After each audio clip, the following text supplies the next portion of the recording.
Shepard, need me for something? Have you got a minute?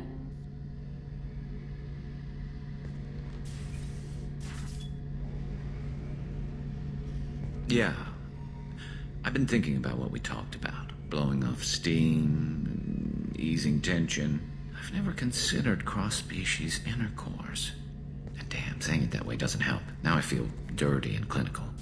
Are we crazy to even be thinking about this? I'm not... Look, Shepard, I know you can find something a little closer to home. I don't want something closer to home. I want you. I want someone I can trust. I can do that. I'll find some music and do some research to figure out how this thing should work. It'll either be a night to treasure or a horrible interspecies awkwardness thing. In which case, fighting the collectors will be a welcome distraction, so, you know, a win either way. You know, Garrus, if you're not comfortable with this, it's okay. I'm not trying to pressure you. Shepard, you're about the only friend I've got left in this screwed-up galaxy. I'm not gonna pretend I've got a fetish for humans. But this isn't about that. This is about us. You don't ever have to worry about making me uncomfortable. Nervous, yes, but never uncomfortable. So when should I book the room? I'd wait if you're okay with it. Disrupt the crew as little as possible and take that last chance to find some calm just before the storm. You know me, I always like to savor the last shot before popping the heatsink. Wait, that metaphor just went somewhere horrible. I'll let you get back to work.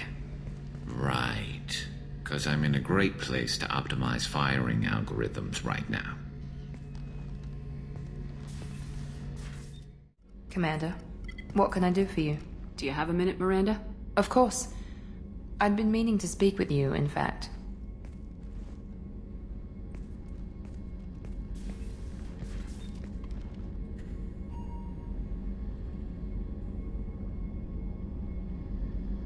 I wanted to apologize. I didn't fully believe you'd be up to the task, and it seems I was wrong. Frankly, based on what I've seen, I wish Cerberus had recruited you earlier. I wish your people had made the offer. I looked at your track record as you hunted Saren. I saw the choices you faced. You'd fit in fine here, and we'd be lucky to have you.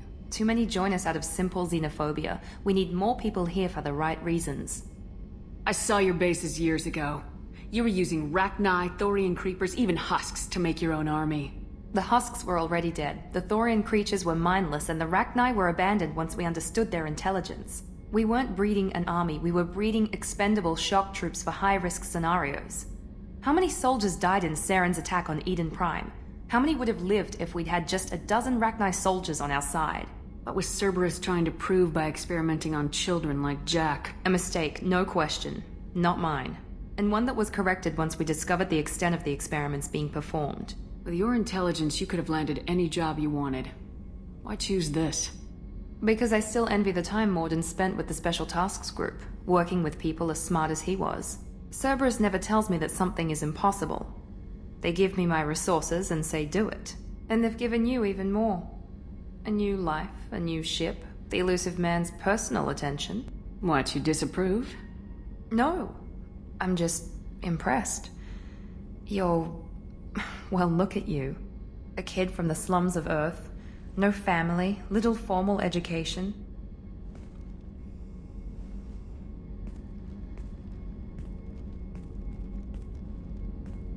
And you've done more than I could. Despite everything my father did to make me perfect, you're the best humanity has to offer. Does it always have to come back to your father's genetic tailoring? This is what I am, Shepard. I can't hide it. The intelligence, the looks, even the biotics. He paid for all of that. Every one of your accomplishments is due to your skill. The only things I can take credit for are my mistakes. That's a tough feeling to live with. Maybe after we save the galaxy, you'll change your mind. We can hope. Thanks for coming by, Shepard. I appreciate it. Do you need something? Have a few minutes to talk? If you wish. The last time we talked, you started speaking about a past event as if you were watching it. Drell have perfect memories. We can relive any moment in our lives with perfect clarity. It's difficult to control at times. Some of us disappear into, let's call it solipsism. What do you mean, solipsism? When a memory feels as real as life, it's as valid as life. Thinking about a moment brings back the smell of cut grass, the warmth of another's hand on yours, the taste of another's tongue in your mouth. Wouldn't you rather lose yourself in such a memory than spend the night alone, staring at walls of metal and plastic? Isn't there a risk that you could lose yourself in bad memories as well? Of course. Remembering the times I've taken bullets is unpleasant. But I can look at my knee and see it's not shattered. The memories that are hard to escape are those of despair. Isn't that a rather personal memory to talk about? Forgive me.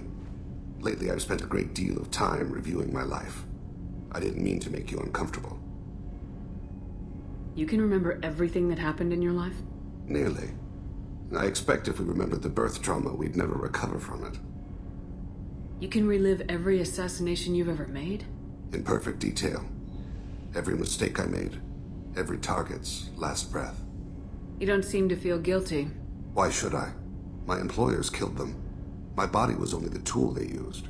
If you kill a man with your gun, do you hold the gun responsible? Your body doesn't make the decision to shoot, your mind does. You make the choice to kill. When someone aims a gun at you, you pull your trigger. You don't think. It's reflex. Any combat training conditions the body's reflexes. My training was very thorough. Drell minds are different from humans. We see our body as a vessel, and accept that it is not always under our control. So if I shot you dead right now, a Drell court wouldn't convict me? You'd be guilty because you chose to shoot me. If my reflexes caused me to draw and fire when I saw your gun come up, I would be innocent. Humans often believe in a soul distinct from the body. A spirit responsible for moral reasoning that lives on after the body's death. Our belief is just a bit more literal. The last time we talked, you remembered one of your assassinations. Something about sunset-colored eyes? That time. Laser dot trembles on the skull. Spice on the spring wind. Sunset eyes, defiant in the scope. A bystander noticed my spotting laser and threw herself between me and the target. She couldn't see me, but she stared me down. It was odd that you just blurted that out. Just another vivid Drell memory? No. She was a vivid person. Did you take the shot? Not that day. I should get back to my duties. Shepard, I appreciate these chats we have. Haven't had a chance to speak to a Drell before. It's been fascinating. I doubt many humans have. There are only a few 100,000 of us left after all. Shepard, what can I do for you? Have you got time to talk? Sure. Let me just... Come on, you little boshtet! Oh, sorry. I've got a small fever and I'm taking it out on the poor drive core. Don't worry, it's nothing serious. Got sloppy while doing some suit repair. You're sick? Do you need help or time to rest? Really, it's not that bad. If a stray bit of bacteria could really kill us, we'd have all died by now. The fever should go away in a day or two. Don't worry. It won't affect my performance on the mission. It's not even an illness, really. What we experience is actually an acute allergic reaction. How exactly does the sickness work? It's an allergic reaction? Right. Say I get exposed to a human disease, like... What did Navigator Presley have that time? Chickenpox? I wouldn't get chickenpox, but I'd run a fever as my system reacted to the foreign presence. Depending on where it hits me, I could get other symptoms. Nausea, vomiting, everything you'd expect from being sick. How did you get sick this time? I took some fire in a fight back on the Allerai. Nothing serious, but I needed to open my suit to check the wound. I disinfected properly, but one of the section seals had taken some damage, and foreign matter got out of the disinfected zone. It was a stupid mistake. You always check your seals before doing local treatment. Unless you forget. Then you get a damn fever. You can seal off part of your suit? Right. Like dropping emergency doors on a ship during a hull breach. It won't stop an infection that gets into my bloodstream, but it prevents a surface infection from spreading. Were your immune system stronger before the Geth drove you from your homeworld? Not as strong as those of most races, definitely. I'm not a biologist, but there's a theory about it. Because our planet lacked insect life, plants developed symbiotic relationships with large animals to spread seeds or pollen. Most viruses on our world were partially beneficial, so our immune systems evolved to be weak. They were more likely to adapt to contamination than fight it. But Quarians colonized other worlds. They couldn't have all been like that. They weren't. Most colonists went through a period of mild illness before adapting to the new environment. When the Geth took the homeworld in our colonies, the sterile environment on the flotilla ruined our immune system's adaptability. Even if we colonized a new world or reclaimed our own, we'd need a long process of bioengineering to recover. I don't know if I could live inside a suit my whole life. We are in our suits even among family. The most intimate thing we can do with another Quarian is link our suit environments. We get sick at first, and then we adapt. It's our most important gesture of trust, of acceptance. I haven't trusted anyone enough for that, though. Except... well, no Quarians. You know what I mean. I appreciate the thought, Tally. And I feel the same way. But you don't have to prove anything to me. I know. Nevertheless, I'd be honored to link suits with you, Shepard. You know, if you were a Quarian and we weren't already on a suicide mission. I'm going to tinker a bit more. Thanks for coming by.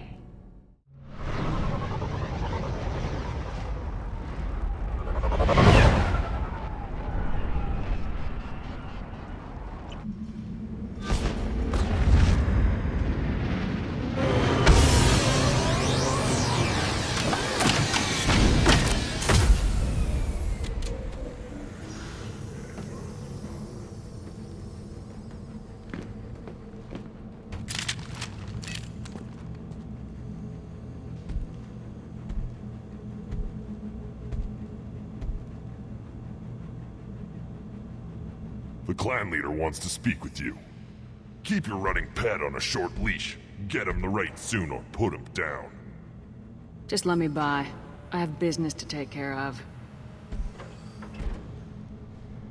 Halt. You must wait till the clan leader summons you. He is... in talks. You know what tradition demands. Clan Erdnot must respond. Your reforms will not go unopposed. You risk appearing weak at a critical time. Shepard. Good enough? Excuse me. Out of my... Shepard! My friend. You look well for dead, Shepard. Should have known the Void couldn't hold you. Looks like helping me destroy Saren and the Geth has worked out for you. Glad we didn't have to kill each other on Vermeer. You made the rise of Erdnot possible. Vermeer was a turning point for the Krogan, though not everyone was happy about it. Destroying Saren's genophage cure freed us from his manipulation. I used that to spur the clans to unify under Erdnot. You abandoned many traditions to get your way. Dangerous. Speak when spoken to, Uvenk. I'll drag your clan to glory whether it likes it or not. Now, Shepard, what brings you here? How's the Normandy? Destroyed in a collector surprise attack. I ended up spaced. Well, you look good. Ah, the benefits of a redundant nervous system. Yeah, humans don't have that. Oh, it must have been painful then. But you're standing here, and you've got a strong new ship. Takes me back to the old days. Us against the unknown, killing it with big guns. Good times. Sounds like you've got big changes ahead for the Krogan. We are making a neutral ground where all clans are welcome. Fertile females can be shared among clans. We will strengthen the race as a whole. You threaten everything that makes us strong. It will not last. Maybe. Until then, you're lucky to be a part of it. How do you maintain security with so many different clans in one place? Any clan willing to send in hostages can come in. No fighting inside the camp. Each clan punishes its own criminals. We stop conflicts before anyone dies. Then we present a simple choice. Pay a fine and deal with your problems, or your clan is no longer welcome. That doesn't sound very harsh by Krogan standards. Allies from other clans like what I'm doing. They help deal with skeptics. Many are eager for an outlet. Every time I've declared a clan unwelcome, my allies have destroyed them.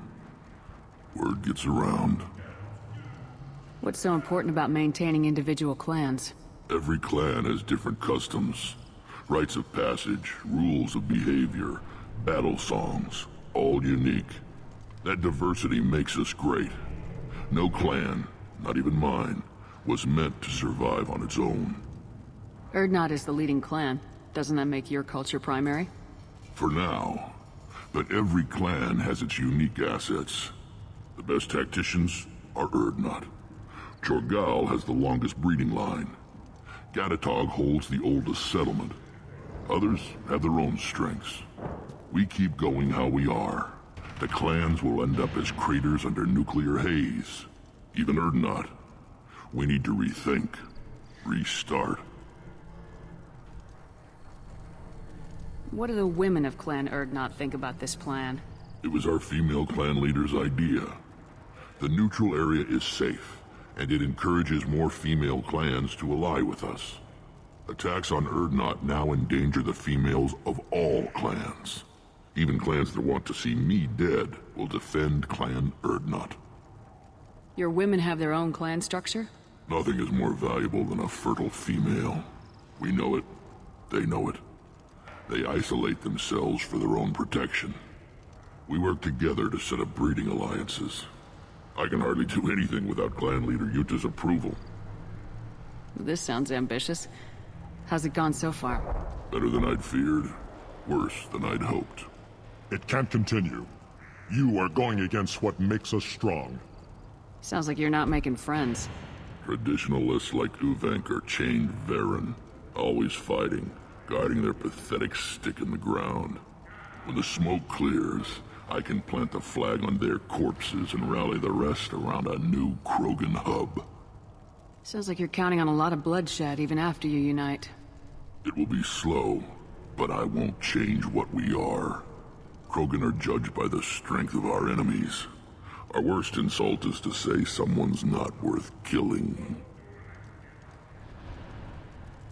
I hope that works well for your people. But back to the reason I'm here.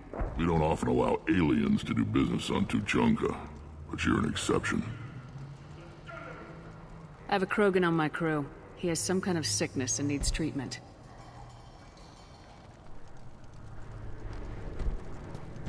Where are you from, whelp? Was your clan destroyed before you could learn what is expected of you? I have no clan. I was tank bred by Warlord Okir. My line distilled from Kredok, Moro, Shiagar. You recite warlords, but you are the offspring of a syringe. I am pure Krogan. You should be in awe. Okir is a very old name. A very hated name. He is dead. Of course. You're with Shepard. How could he be alive? Does that name mean anything to you, Rex? Vicious warlord responsible for many deaths, who apparently toyed with genetics. A clone undertaking the rite. You are considering it?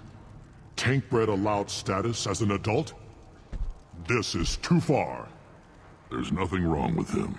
He's becoming a full adult. Ah, puberty ritual. Common among species with hormone-driven reproductive urges. I don't care what aliens call it. Krogan undergo the rite of passage. Too far, Rex.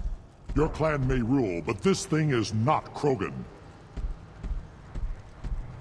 Idiot. So, Grunt, do you wish to stand with Urdnot?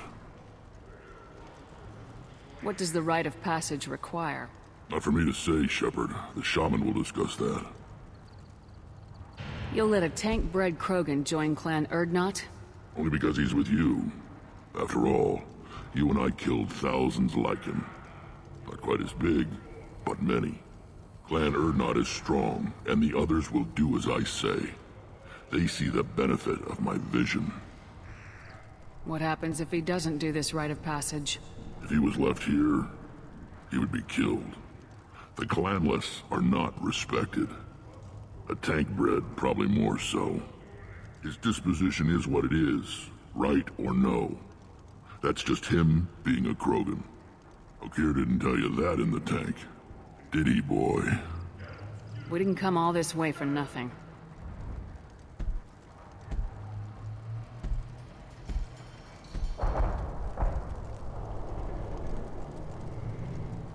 Yes, my blood demands this.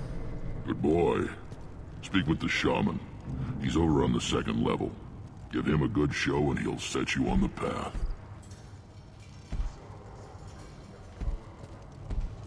You too, Shepard. How many times have you stepped in a mess for your crew, hmm?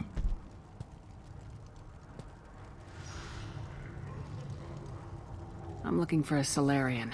He was captured by the Blood Pack and brought here. My scout commander can direct you. He's probably near the perimeter running target practice. Don't take too much of his time. I need a constant watch on the other clans. You go beyond yourself, Gatatog Uvank. The rights of Urdnot are dominant. How do we know it will challenge him? He's unnatural. The beasts of the right could ignore him like a lump of plastic. They know blood no matter the womb. Your barking does not help your case. I'll speak for myself. This is the tank bread. It is very lifelike. Smells correct as well. Your protests ring hollow, Uvank. I don't care what this idiot says. Grunt has the right to be here. There's some fire, and from an alien. Oh, the shame this heaps on those who whine like pups. If this must stand on ritual, then I invoke a denial. My Krantz stands against him. He has no one. My patience is tested, but Uvank invokes correctly. Grunt, who is your Krant? Your allies willing to kill and die on your behalf? How is a candidate tested if he brings backup on his rite of passage? Not every Krogan can be the strongest warrior, but each must inspire his peers to battle at his side. If the ones who know you best can find nothing worthy in you, you should wander the wastes and die alone before you weaken my clan. Grunt will strengthen Clan Urdnot. Name our target and it will die. Spoken well.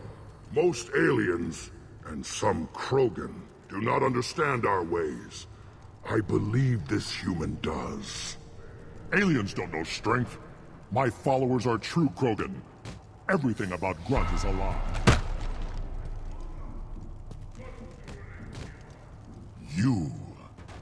You dare. I like this human. She understands. I withdraw my denial. This will be decided elsewhere. You have provoked them. Reason enough for me to like you. They're your problem now. Is that Krogan gonna be a problem? He is forbidden to interfere, will he?